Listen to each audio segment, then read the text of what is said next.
tu vai falando e eu vou me identificando com muita coisa, assim. Mesmo a questão quando tu diz que tinha a contestação inicial, mas a contestação era para ti, assim, de ir refletindo. Acho que isso faz muito parte do nosso processo de afirmação mesmo enquanto negro, né? Se inserir nesse espaço, adentrar esses espaços que a gente ainda é minoria, né? Sim, Incrivelmente a gente ainda é minoria. sim. Mesmo o teu relato de foi a primeira da família, né? Eu também me identifico com isso, assim, né? Eu fui depois, um tempo depois, eu fui ter contato com primos distantes meus que tinham entrado na universidade, mas até então, e isso eu tô falando da metade dos anos. Eu entrei na universidade em 2004. Eu lembro, Uhum. inclusive, que eu estudava no ginásio, chamado Ginásio do Areal.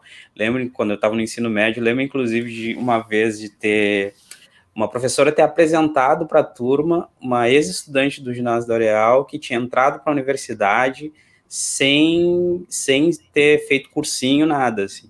E eu achava aquilo, essa pessoa tem superpoderes, é impossível para mim conseguir isso, né? E depois, dentro da universidade, tu vai ainda percebendo essa realidade de minoria, assim, né? Que é difícil isso. Esse o que eu fico pensando durante a tua fala é que a gente tem uma diferença de décadas e ainda assim a gente tem muito, muito a avançar. Ainda assim, mesmo com a nossa diferença de décadas, óbvio que tem uma especificidade da ditadura militar, né, que é uma estrutura opressora, ainda com mais um agravante, né, e principalmente para suprimir não só os anseios por pluralidade, por democracia, mas também, né, as nossas defesas, né, da negritude, ou quantas festas blacks foram tidas como inimigas da nação, né, o movimento negro Sim, como inimigo da sim. nação. O movimento negro como um todo foi considerado, né? E o pior é que tanto na época da ditadura, que então é a minha, o movimento negro, ele caminhou sozinho. O movimento negro caminhou sozinho mesmo, caminhou sozinho.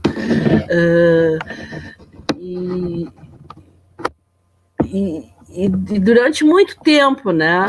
Durante muito tempo o movimento caminhou sozinho. E sozinho no sentido estou falando no sentido político, né? Tanto dos movimentos sociais quanto político partidário, o movimento negro caminhou sozinho, né?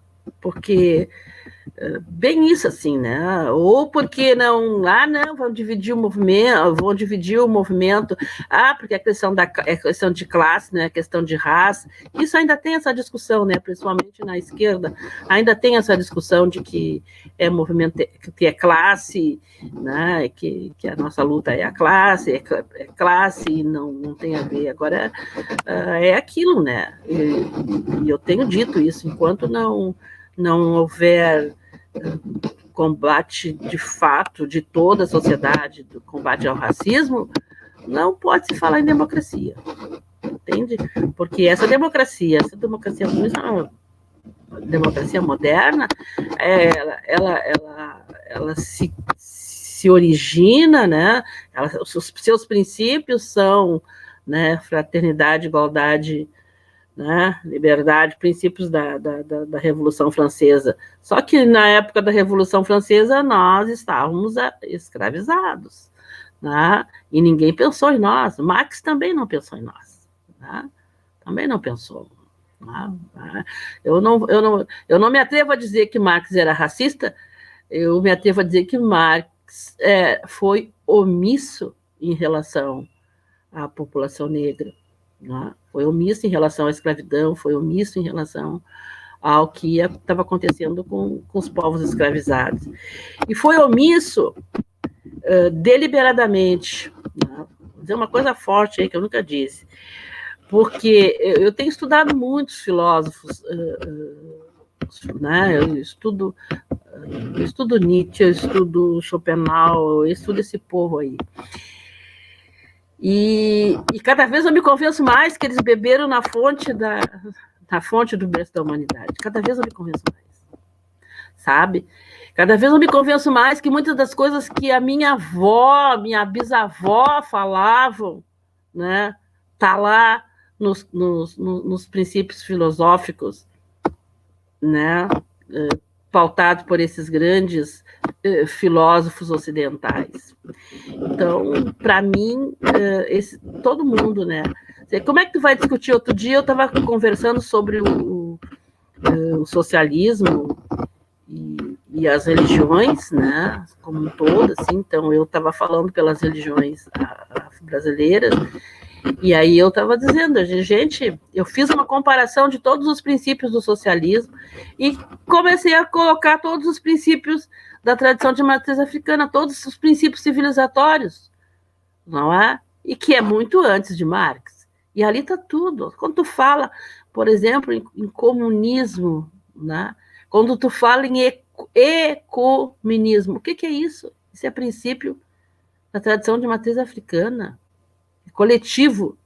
Nós não somos seres individuais, nós de tradição de matriz africana, nós africanos, nós descendentes de africanos. Nós, se conseguimos amalgamar numa só cultura, nós conseguimos amalgamar dezenas e dezenas de culturas, né, que vieram para cá através dos seus, né, através de pessoas que foram escravizadas. Então, sabe, você tem que aprender muito com a gente ainda.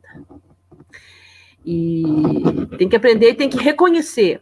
Tem que reconhecer que o conhecimento é de África. Não basta sair gritando aí que, né, todos nós descendemos de África. Isso é discurso de fora para dentro, né?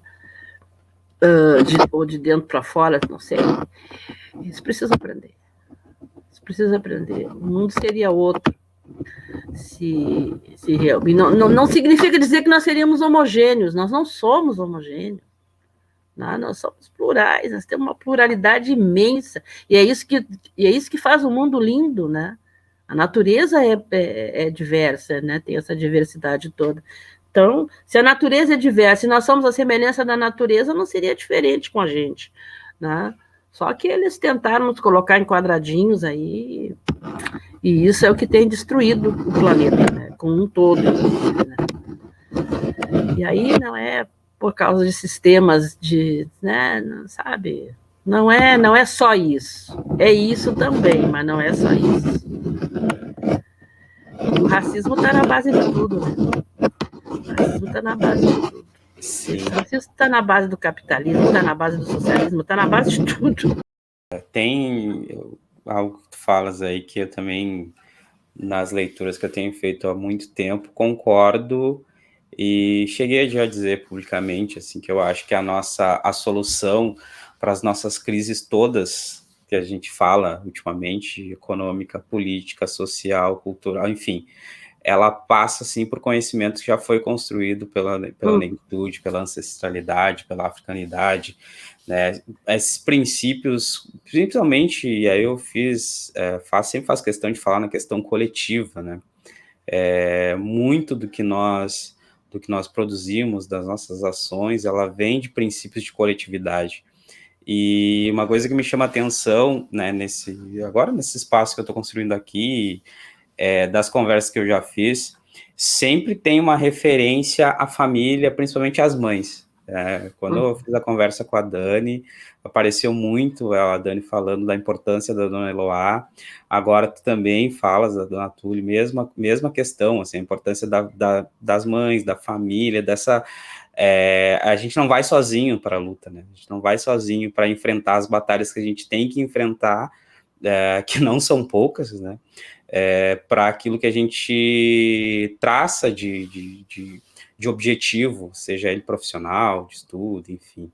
Né? Então, eu concordo muito com isso, assim, que a gente, principalmente nesses princípios de coletividade, eu acredito que o conhecimento produzido por nós, e experiências também, até experiências de revoltas, inclusive, são princípios que deveriam ser e que podem ser assimilados pela sociedade para produzir mudança. Eu não consigo pensar de forma diferente, assim. Então, acho que, óbvio, a gente tem muito a avançar na sociedade, tem que vencer uma série de preconceitos, mas eu acho realmente que, assim, que a gente produziu conhecimento suficiente para solução de problemas que foram os problemas que foram produzidos nesse último período, que advém, podemos dizer, do individualismo, podemos dizer da ganância, podemos dizer do capitalismo, né?